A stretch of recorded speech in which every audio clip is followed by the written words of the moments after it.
Gentlemen, welcome back to the Tiege Hanley Starting a Business, Building a Brand vlog. This one, big number 351. And woo, baby, are you kidding me? Are you kidding me, Tiege? I should say you're killing me, Tiege.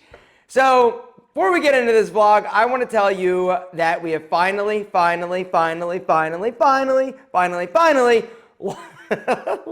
we've been working on this for a while. Balls and DEO. If you are a current Tiege Hanley customer, all you got to do is log into your dashboard and add these two products, or one of them, whichever one you want to try, to your next box, all right?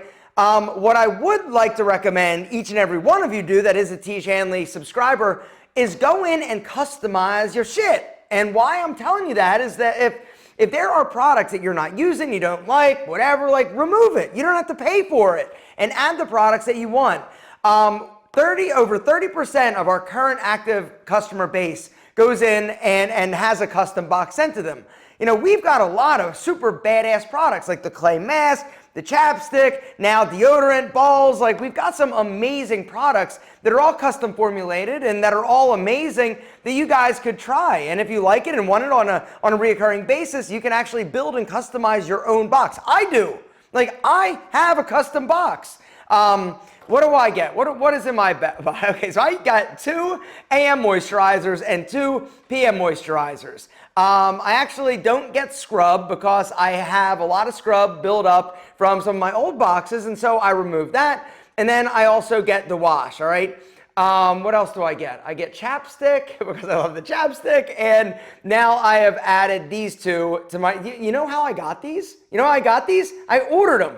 I didn't even get, like, as an owner, you would think that they'd be like, oh, Alpha, he needs the new products. Nah, I had to be like, yo, shit, I got to order these things, but it's worth it. Guys, customize your box. If you don't want to pay for it, you don't have to, but these 2 new products are amazing. So here's the deal. The scent, crisp, cool, fresh sexiness. Clean. They are the clean fragrance in terms of our products, and so if you're interested in smelling amazing, check out these products. Natural DEO, talc-free ball powder, both amazing products. So what took us so fucking long? That's probably, pardon my language, what you're thinking. It's what I was thinking. Everything that could have went wrong with both of these products. In terms of, you know, for those of you who've been around a while, you know that we pre-sold some of these, right? We're like, hey, if you want the DEO, sign up, pre-sell. And then we couldn't deliver, so we had to give everybody their money back, which was a huge debacle, right? And that was our first experience trying to pre-sell something. We won't do that or make that mistake again until it's actually, like, if it's in the house, then we feel comfortable. But all sorts of products and headaches and logistical issues, supply issues, ingredient issues. If it could have went wrong, it did, right? For these 2 products. The packaging, like everything, took like 10 times longer than it should have. And it's really frustrating, if I'm being honest. And it was frustrating to the entire Tiege Hanley team and the new product kind of development pipeline. Because for any type of business, you want to be innovating, right? You want to be coming out with new products. And there's nothing more frustrating than when you've got, you know, a ravenous customer base that loves your products and that would love to use, you know, 2 additional products, but you can't produce it, right? So we finally produced them. They're in the dashboard. If you guys are interested in checking these out, come and get it. So let me see what else is going on. That was a big update and something I needed to get out of the way. Other updates. Tiege Hanley is doing really well right now. Kelly sent Rob and I an email or a text message last Friday, basically comparing the numbers for the first half of 2022 to the first half of 2021. And it was up. Like I think growth, our like top line was up 21%, 17% profitability is up, and we're up 31% on Amazon. So the question is why, right? Why is that going up when all of these other businesses that are out there right now are sort of seeing a flattening happen, right? And this is something across a lot of different industries. You know, for COVID, you saw a huge boost and spike in most, like, people in our grooming space, right? Myself and Pete and Pedro, Beard Brand, we saw like crazy growth for 2021 and 2022. I'm sorry, 2020 and 2021. Just exponential growth. And it was like, my God, this is amazing, right? But then this year, COVID's it's still around, but people are like, yo, whatever, I'm living again, right? Things have started to like flatten out a little bit, and the growth is not going like this, it's going like this for a lot of companies. And it's like, well, shit, what happened? Well, what happened is it's kind of regulating. I saw this this Shopify sort of shopping growth curve, right? And it's basically the growth of consumer spending, online, right? It's this nice, pretty curve. Well, then when 2020 happened, boom, you saw this bang, it just like skyrocketed off of this graph. And then the next year, boom, it was still up. But now this year, it, boom, came right back to that curve. So what's happened, essentially, is we're where we should be now, not where we were in terms of this like exponential growth, but we're back on track. Tiege Hanley, the last 2 years, didn't see that boom, that huge spike that a lot of other companies saw. And so now you're like thinking, well, why? Well, why is it now that we're growing, now when everybody else is kind of flattening out, when we weren't growing before? Well, the answer is it's unfortunate, but the reality is that 2 years ago and last year, we still were in the midst of figuring out the acquisition and the retention game, right? We had a lot of things that we were turning dials and trying things, but it just wasn't being effective in terms of our growth. Well, this year, things have changed. All of a sudden, we've started like figuring things out in terms of top funnel and our landing pages and we've got like Tiege Hanley is like busy, right? And we're doing a lot of really great things, a lot of really cool things that we never really were doing before. One of the other things is that we didn't discount for a long time. We didn't discount. We've started discounting a little bit and testing different strategies associated with that. But Tiege Hanley's doing like all of a sudden we're like taking off. And so it's not that, and the reason why we didn't grow before was because we had some issues that we needed to figure out. If we were doing the business we're doing now, or we had all of the things in place that we have now in terms of an acquisition and remarketing and all of the the paid ads and stuff, if we had then what we have now, we would have seen the boom, the exponential growth in the last 2 years, and it would be probably flattening out now. But because we just recently fixed all the stuff that was broken or that we shouldn't have, or that we should have had in place because we were still trying to figure out, right? The growth thing and the growth hacking, right, is a term you're going to hear. Growth hacking essentially means you're throwing a bunch of shit against the wall quickly to test, to see what happens to the different variables, right? And so we, last year, sort of at the end of the year, we're like, all right, it's on. Like, we're testing. We got to test. We got to try. We got to iterate. We've got to fix. We've got to fail. We've got to change a bunch of stuff, right? In order to figure out how to actually grow. Well, the good news is that apparently we are starting to figure that out and starting to grow. And so anyway, I just wanted to kind of give you a little kind of reality check in terms of where Tiege Hanley is currently.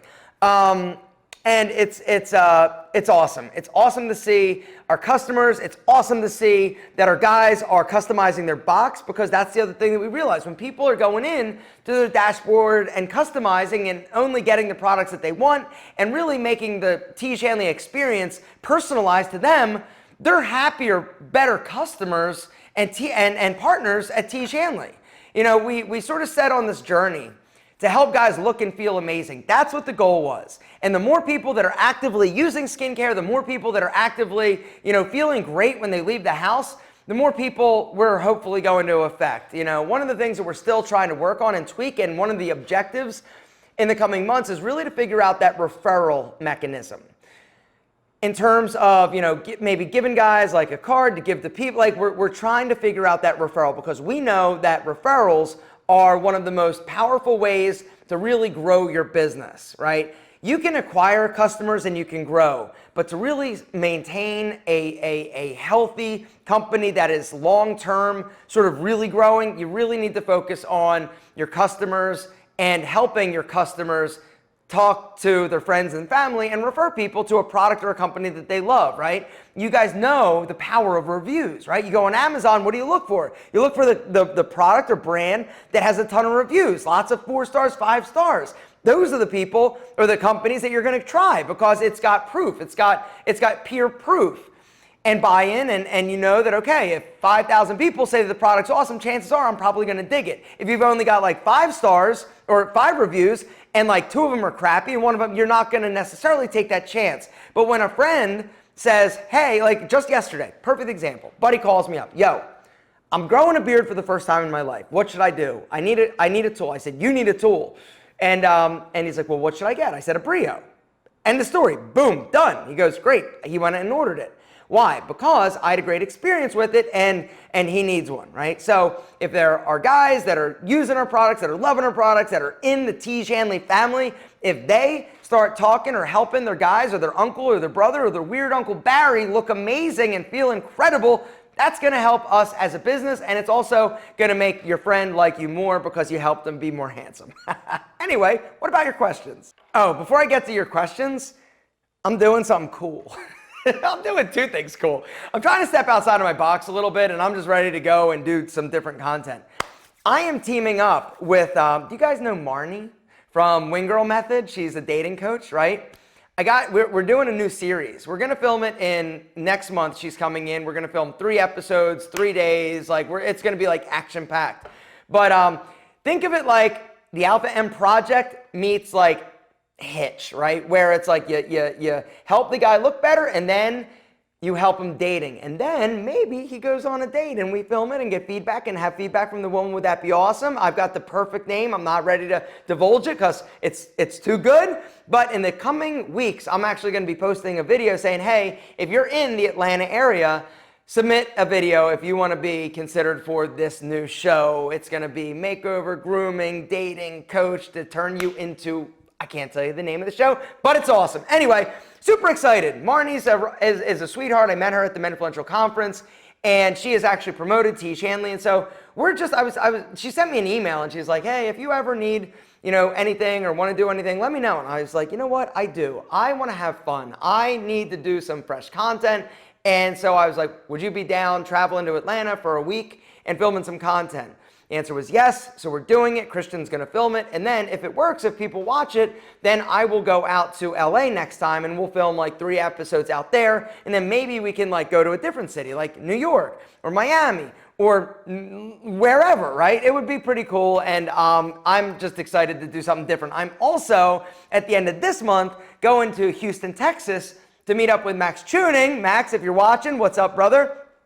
And I'm going to be on his podcast. But I was like, since I'm coming out there, he sent me a message. He's like, hey, if you're ever in Houston, I'd love to have you on the podcast. I'm like, I'm never in Houston. I don't have any plans to go to Houston, but I'm up for something different and fun. And so I called Christian. I go, Christian, would you be down traveling to Houston for like a day and a half? We'll go. I'll do the podcast, but then I'll vlog the whole thing. And then maybe we can go to Alpha Land, and maybe I can meet like Christian Guzman. David, How to Beast right now is currently living with Max. And so it's just a great opportunity for me to get out of my comfort zone, go do something fun, meet people that I feel like I know, that I should know, but I've never actually technically met. So I'm pretty freaking pumped about it. So anyway, some cool stuff coming to the Alpha M YouTube channel. Our next question, or actually I should say our first question, comes from our friend. Oh, by the way, if you have a business question, down below, start it with business question and ask your question. Next week I'll try to get to a few of them. Anyway, Peter Watry says, is your profit margin fairly equal percentage-wise amongst all products? Or is it better for you to sell X, Y, and Z, for example, more serum? I'm in the restaurant space, and there are 2 schools of thought. Make most products equal in profit percentage, or some people have other products marked up much higher than others. Blah, blah. That's a mouthful. Love your show, Alpha, thanks. So what he's talking about is basically in the restaurant industry, so the restaurant industry is crazy, right? Because like I just went out to a really nice dinner a few weeks ago, and what I paid for the bottle of wine that I got at the restaurant was like $80, right? You could literally buy that bottle of wine for like $15 at, Total Wine. And so you're paying for the experience, knowing that they're going to mark that bottle up, a few times. Now, funny story, I've been out to dinner with Kelly, and Kelly is a huge wine drinker. Not like drunk, but he really enjoys wine. And he knows wine, right? I don't know wine. I just know that I like Chianti and some reds and, whatever. So he'll look at a wine list, and some of the most, like, we went to the restaurant Bones, right? Bones is a pretty fancy steakhouse here in Atlanta. And he's looking at the wine list, and it's a very robust wine list, and he's looking at the prices, and he goes, this is actually very fair prices. And I forget what he said, but I think it's like 2 times or 3 times markup, not like 6 or 7. But, you know, steak, right? You go out to a restaurant, you eat a steak, right? The steak's $45. You could buy that same filet for 20 or 15 or whatever it is. Now, in terms of our products at Tiege Hanley, Pete and Pedro, all the products do have different margins, right? But typically you're going to just like market, well, Tiege Hanley's kind of a unique animal because, you know, some of our products, you know, like our serum, right? Our serum is so good. And it is so cheap. Like it's stupid cheap. But the idea was that we didn't want to F people, you know. It's one of those things where if you would buy an eye cream, we'll use eye cream as an example, okay? So our eye cream, nuts in terms of quality. It literally is, in my opinion, the highest quality eye cream on the market. If you were to go and try to buy that eye cream in the store at a high-end department store, you would spend $100 for a half an ounce. Tiege Hanley, we're upcharging like $10, like from a level, you know, 1 box to a level 2 box. You additionally will get the eye cream. Boom, you're paying $10 more, whatever it is, right? But there's still margin in it. And that's the crazy thing, and one of the most eye-opening things for us when we, literally, no pun intended, right? That when we started developing products, we're like, wait a second, it only costs this? It's got all these premium ingredients and it's still only this? A lot of times it's the packaging. A lot of times packaging is the most expensive aspect to whatever you're selling. And so, you know, yes, some things we have better margin than others. It doesn't mean that we necessarily push a specific product harder, but, you know, it all kind of like balances out. But basically, if you're going to buy something for $5, right, if it costs you $5 to make, you know, typically you're going to mark it up like, you know, if you were going to sell it wholesale, you're going to multiply that by 2, right? So instead of 5, you're selling it, wholesaling it for 10, and then they're going to mark it up another times 2, so they're going to give it to the customer for $20. That's basically how it goes, 100% markup along the way. You know, so the margin's there. It really depends on, you know, the product. They do have different margins depending on the product. Some are a little bit more affordable. Some have better margins, but it's not really something that we base a strategy around in terms of we want to push this product because the margin's so great. It's really just about it's got to work for the system. It's got to work for our customers. It's got to work in terms of us feeling good about selling something for the price that we do. Next business question is kind of a long question, but it's an easy answer for me. It's from our friend Pure Water Sales. Joey, what's going on? Knuckle bump. He says, so, you know, I have my water filtration company and a car lot. He's got 2 businesses. The black 67 Supernatural car I built, he builds cars and restores cars. This resulted in me being hired to build 4 more. So basically he built one, people saw it and were like, yo, that's awesome, build me one. And so he said it's too much money to turn down, close to $250,000 for just those 4 cars, which is amazing, right? And so he's debating on starting a whole new LLC business for these because it looks like that may turn into a 3rd business. Would it be better to just run that through the car lot since it may only be these 4 cars, or anyway, the answer is it's car related. I would keep it under the car lot. I wouldn't go through the process, the headache right now of trying to set up another, you know, LLC, paying another accountant to deal with another LLC. Keep it under the car lot, keep it simple. If it ends up becoming a bigger thing, like that's fine, but it fits under the car lot sort of world, and so I'd probably stay there. Keep it simple, stupid. Keep it simple, stupid. Not you, stupid, but that's what I need to tell myself a lot of times. Keep it simple because I'm stupid. And the last business question comes from our friend Mick Binns. He says, how should I choose what kind of business I should start when I have way too many ideas? Figure out which one. Figure out which one inspires you the most or which one you think will actually turn into the best business. Try it. See if you can test it somehow in terms of getting feedback from people, but be careful. Don't just ask your mom and your friends because they're going to tell you it's an awesome idea even if it's a stupid idea. We need more people in our life that are willing to be honest with us. Tell us what we need to hear as opposed to what we want to hear.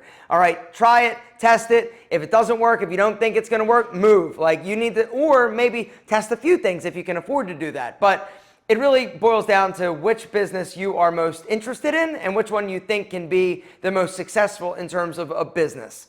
But other than just trying a bunch of stuff, that's really the only way to do it, I guess. Make a list, like plan, think about it, write your things down. How would you go about making it a business? How would you sell it? Marketing, how would you market each business? If you can't figure that out, don't start that business, because marketing is the most important thing in aspects of your business, because you gotta sell it. You can have the best product in the world, most amazing product, which Tiege Hanley does, and if nobody knows about it, nobody's gonna buy it. Gentlemen, that's where I'm gonna wrap things up. We love you more than what? Exactly. Our double monk strap shoes. See you next week.